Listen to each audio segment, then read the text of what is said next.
Tú ya sabes que Tecambio es la casa de cambio online con el mejor tipo de cambio. De verdad, descarga la aplicación móvil o ingresa a tecambio.com y usa nuestro código ENCERRONER para obtener una mejora en tu tipo de cambio.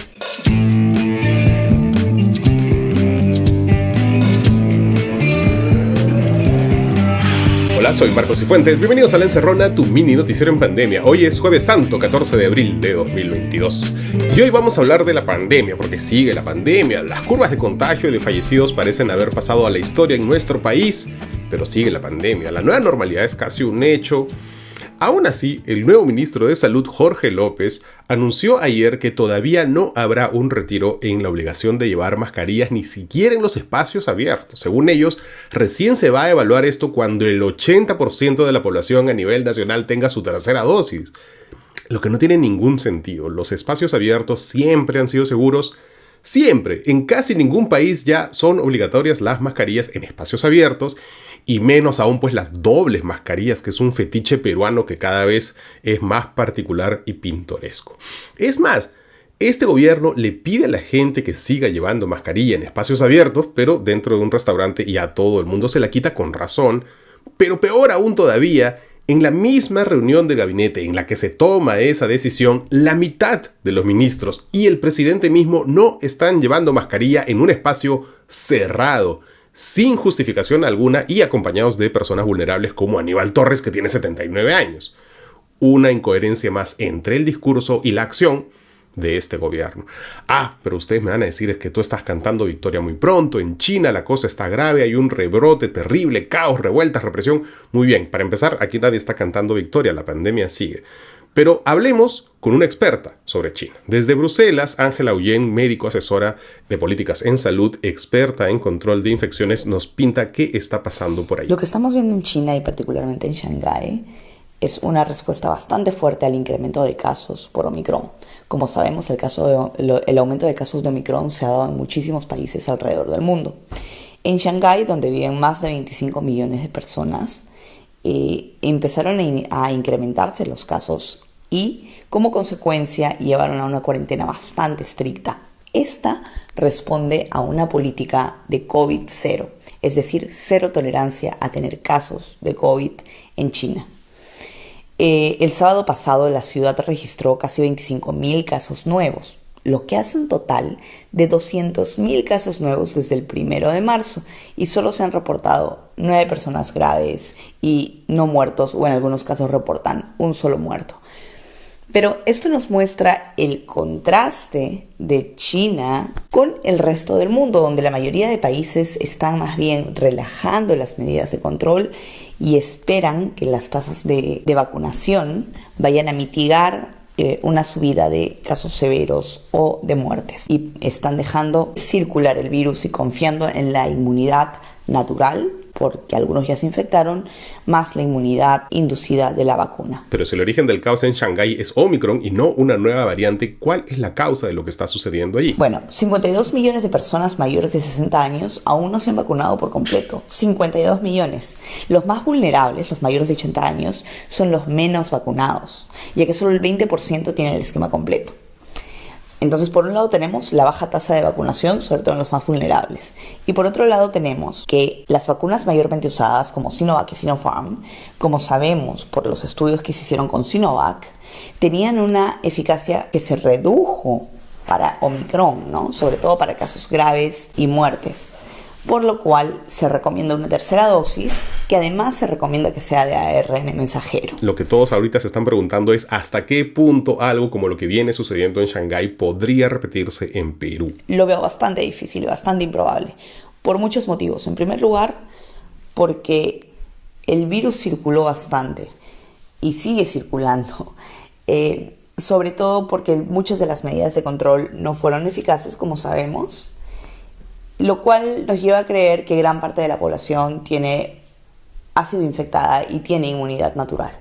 Por otro lado, las tasas de vacunación en nuestro caso son bastante buenas, sobre todo en poblaciones de alto riesgo como adultos mayores. Sumado a los esquemas de vacunación que tenemos, que incluyen vacunas de ARN mensajero, parece bastante improbable que algo así vaya a ocurrir. Un dato adicional. En el Perú ya desde hace 2 semanas, desde el 2 de abril y a nivel nacional, se ha empezado a aplicar la cuarta dosis a adultos mayores de 70 años y personas con comorbilidades como pacientes trasplantados, oncológicos, con VIH o enfermedades huérfanas o raras.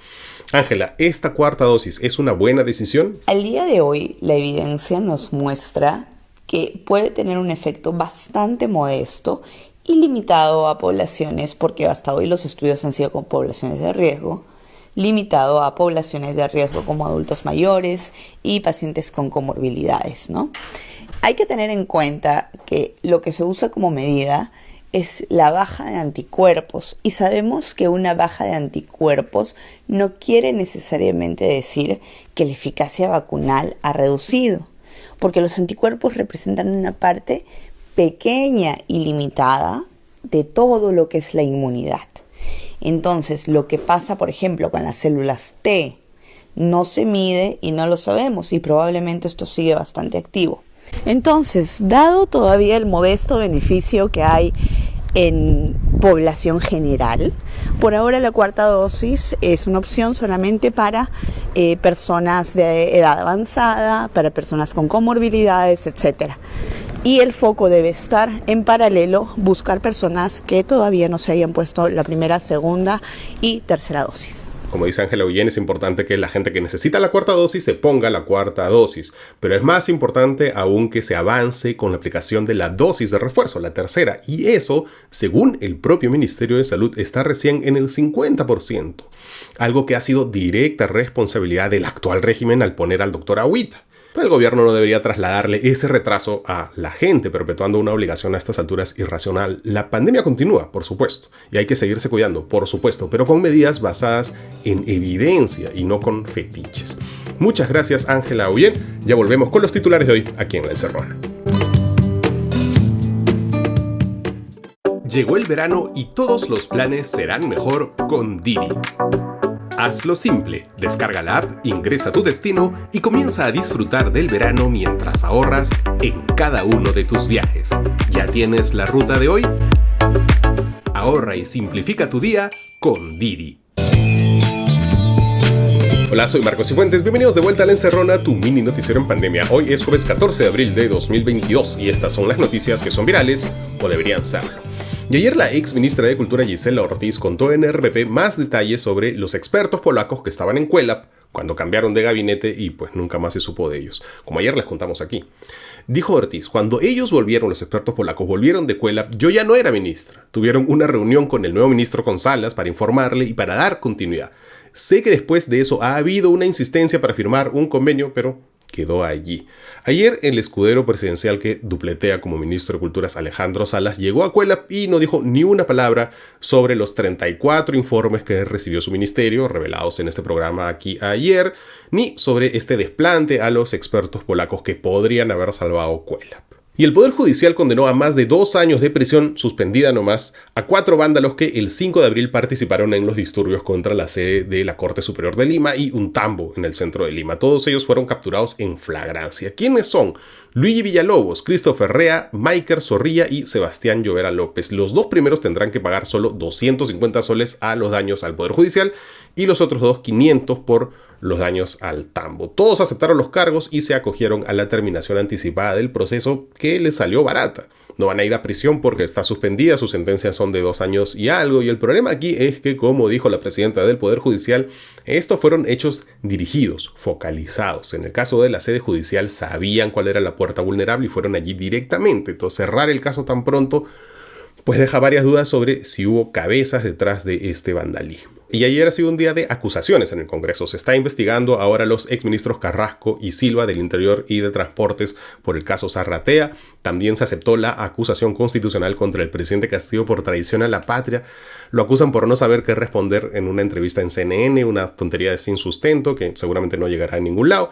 También se presentaron las mociones para interpelar al primer ministro Aníbal Torres y al de Energía y Minas, en el caso del premier por las muertes ocurridas en las protestas en Junín, en Huánuco, en Ica, y también por los heridos y detenidos durante esas manifestaciones, además por ordenar la inmovilización social el 5 de abril en Lima, y en el caso de Carlos Palacio, ministro de Energía y Minas, por su falta de experiencia y de estudios cuando asumió el cargo de director regional de Energía y Minas en Junín durante la gestión de Perú Libre. Ya saben que el Ministerio de Energía y Minas está tomado por el serronismo. Algunas de todas estas llegará a algún lado o se desinflarán, como la mayoría de pretendidos actos fiscalizadores de este Congreso. Seguramente lo sabremos más adelante. Mientras tanto, por la noche el presidente Castillo publicó la norma que permitía el pago de hasta el 100% de la CTS para los maestros, un tema que habría pasado desapercibido si no fuera por un detalle, que solo se invitó a profesores del FENATE, el gremio fundado por el presidente Castillo, ni uno solo del SUTEP, que ha sido el gremio oficial y mayoritario durante años, ¿no? Bien mezquino y bien pequeño de miras por parte del presidente. Y en todo el país ya se han anunciado las precandidaturas a las elecciones municipales y regionales. Se supone que el siguiente paso será en mayo, cuando los partidos hagan sus elecciones internas y de ahí ya salgan los candidatos definitivos. Sin embargo, en muchas jurisdicciones como Lima, por ejemplo, casi todos los partidos han presentado una lista única. En el caso de Lima, solamente Juntos por el Perú ha presentado 2. Ahí queda por definir quién será el candidato. Todos los demás tienen lista única, la mismocracia. En otras localidades como el Callao hay casos interesantes. Por ejemplo, Alex Curi, recién fresquito salido de prisión y quiere volver a postular al gobierno regional del Callao, a pesar de que la ley es muy explícita en que un sentenciado por corrupción no puede postular, que es justo, por ejemplo, lo que le pasó a Vladimir Cerrón. Pero bueno, el nuevo movimiento de Curi, por cierto, se llama Somos Callao. Hay otro caso, que es un caso particular, el de David Bazán, alias Huicapa en Tocache. Él ya fue alcalde de esa localidad y de hecho fue detenido cuando era alcalde por presuntamente financiar el asesinato de un fiscal y de 3 policías. Esto fue en medio de un operativo contra el narcoterrorismo. David Bazán Arévalo es primo del famosísimo Miguel Arévalo Ramírez, alias Eteco, acusado de ser cabecilla de una organización en esa zona. En su gestión anterior como alcalde, David Bazán había sido muy cercano al fujimorismo, pero ahora que ya salió de prisión, pues se ha pasado nada menos que a Avanza País y así está postulando de nuevo como alcalde. Sale en su Facebook muy contento con el tremendo logo del trencito, por supuesto haciendo sorteos en la mejor tradición clientelista, todo bajo el auspicio de un partido que en Lima se presenta como muy de derecha y muy liberal, pero que en Tocache lleva como candidato a alguien que fue detenido en un operativo contra el terrorismo. Esta va a ser una campaña bien interesante. Y ayer el Consejo de la Prensa ha protestado porque el presidente Castillo se atrevió a mandarle una carta notarial a Panorama, lo consideran una amenaza. Pero, perdón, aquí creo que el tema de fondo es si el programa Panorama patinó o no patinó cuando dijo que el presidente Castillo había jugado una pichanga con un empresario acusado de ser parte de la red de Carelim y de ser parte de una red de constructoras chinas. Como dijo Alberto Vergara el domingo, aquí todos tienen que hacer mea culpa, no solo los políticos, tanto del gobierno como de la oposición, sino también los medios, porque los medios han sido parte de esto. Entonces, si los representantes del Consejo de la Prensa peruana no tienen un poquito de autocrítica y todo es un atentado contra la libertad de expresión, así no vamos a llegar a ningún lado. Y ayer todo el día la palabra Barnechea fue tendencia en las redes sociales. ¿Por qué? Porque se filtraron imágenes del matrimonio de la hija de Alfredo Barnechea, el ex candidato a la presidencia nada menos que por Acción Popular. La señora Barnechea se casó en Trujillo con un conde español y al parecer la temática de la recepción era una mezcla de épocas entre la conquista, en obvia alusión al novio, con escenas moche por Trujillo, imagino, ¿no? Lo que resultaba chocante era ver, por ejemplo, gente interpretando a esclavos o ver a la novia paseando en medio de mujeres indígenas arrodilladas. ¿Por qué algo así nos resulta repelente a algunos y a los asistentes de esa fiesta les parecía normal? Le trasladamos esa pregunta a Ana Lucía Mosquera, que es académica e investigadora en asuntos de discriminación. Utilizar a personas indígenas o a personas afrodescendientes como un adorno, como una decoración, es verlas como un objeto. Y eso contribuye a que estas personas no sean vistas como personas, sino solamente como decoración. Utilizar o tomar como temática la época de la conquista y exotizar a estas personas que además ya han tenido y tienen una posición subalterna, siempre va a ser problemático. Pero más allá de echarle la culpa a una persona, miremos qué pasa. El problema con personalizar la acción es asumir que acabamos con el racismo cuando una persona deja de hacer lo que hace. Y lo que tenemos que hacer es mirar la foto más grande y ver cuáles son estas dinámicas en la sociedad que permiten que estos discursos sean naturales y que puedan tener estas manifestaciones o estos actos que reproducen lógicas coloniales y por ende racistas. Muchas gracias, Ana Lucía Mosquera. Estos fueron los titulares de hoy. Ya volvemos con los cuidados aquí en La Encerrona con Marcos Cifuentes.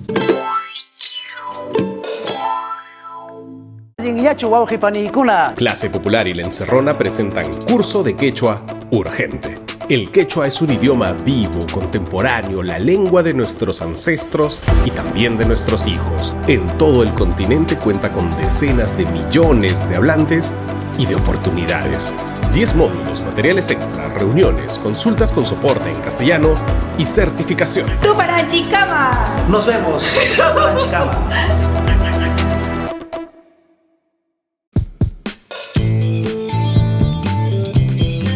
Bienvenidos de vuelta a La Encerrona, tu mini noticiero en pandemia. Y parece inminente que otra vez se permita un nuevo retiro de los fondos de tu AFP, al margen de si eso está bien, está mal, es populismo o no, si las AFP son abusivas, que lo son, o si este sistema provisional realmente ya tocó un techo.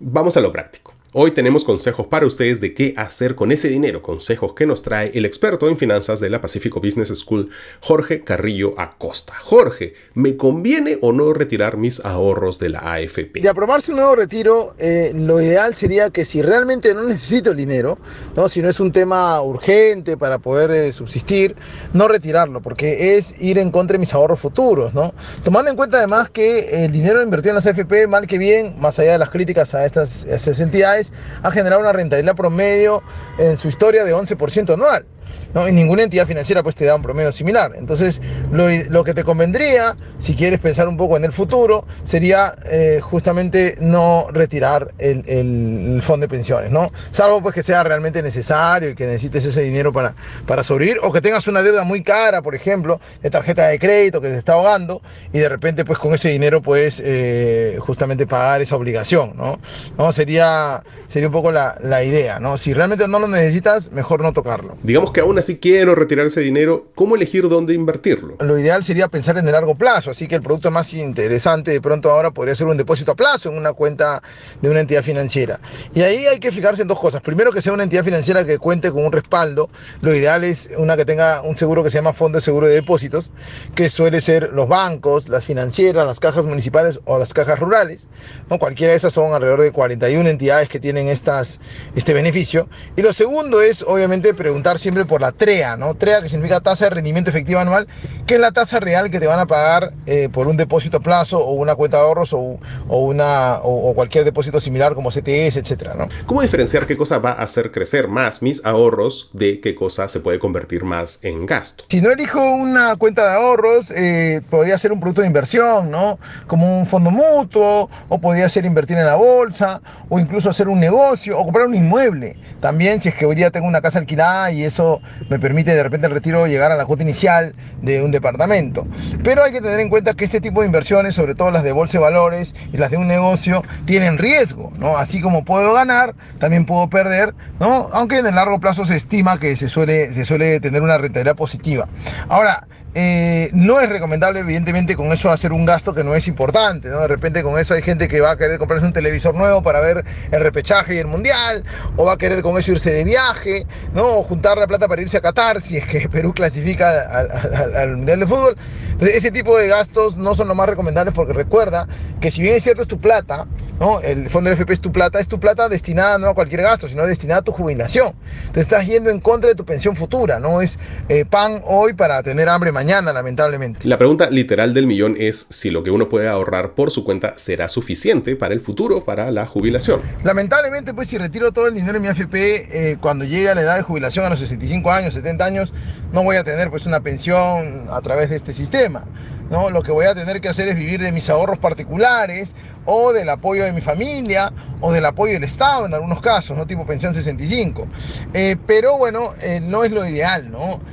Porque, a ver, salvo que conozcas mucho de inversiones o tengas un negocio que es bastante rentable y te pueda dar más rentabilidad que lo que debían las AFPs no sería lo más conveniente, ¿no? Nuevamente, recordemos que las AFP, a pesar de sus críticas, a pesar de todos sus errores y de que la gente pues no las quiere mucho, tampoco podemos dejar de ver los datos objetivos, ¿no? Y el objetivo es que en sus casi 30 años de historia han generado una rentabilidad anual promedio que supera el 11%, ¿no? Y ningún instrumento financiero, por ejemplo, de ahorros, ningún depósito a plazo o una cuenta CTS, ni siquiera te dan esa tasa de interés, ¿no? Y las inversiones en bolsa, pues, tampoco es que necesariamente te rindan eso, más aún si hay un riesgo de perder el dinero, y si no conozco de inversiones, pues estaría un poco, digamos, poniendo en riesgo y en juego mi pensión de jubilación. Muchas gracias, Jorge Carrillo Acosta. A él lo pueden seguir en su Facebook, que es jorge.educación financiera. No hay tiempo para más. Recuerden que La Encerrona está libre de derechos. Llévensela a sus radios y televisoras locales y busquen en nuestros canales de YouTube, Instagram, Facebook, TikTok, Spotify o donde sea que escuchen sus podcasts con el hashtag La Encerrona, y rótenla con su familia y con sus amigos que no necesitan sacar su FP, pero quieren sacar su FP con ellos también, porque La Encerrona es gratis, y es gratis gracias a todos los que yapean, los que plinean, todos los miembros del canal de YouTube y todos los que se han suscrito al Patreon, que es una plataforma muy segura de usar, muy fácil. Inténtenlo. Y hoy es jueves de gironeo. Tenemos una recomendación para cuando vuelvan de Semana Santa. Luto Rosa, una obra que tendrá una única función nada más este lunes a las 7 de la noche, único día, en el Teatro Auditorio Miraflores, en la cuadra 11 del Arco. Según sus autores, la obra comenzó con el deseo de contar historias trágicas que se han vivido y se siguen viviendo por culpa del machismo. Esto con la única intención de hacer una crítica social, crear conciencia y poder cortar con esa ideología errada que nos afecta a todos por igual. Pueden comprar las entradas para Luto Rosa en el Facebook de Dramarte Producciones. Eso es todo por hoy. Soy Marcos Cifuentes y esto fue La Encerrona, el único noticiero que te manda un abrazo. Chao, mañana es feriado, pero tenemos un especial. Ya, chao, hasta mañana, hasta mañana.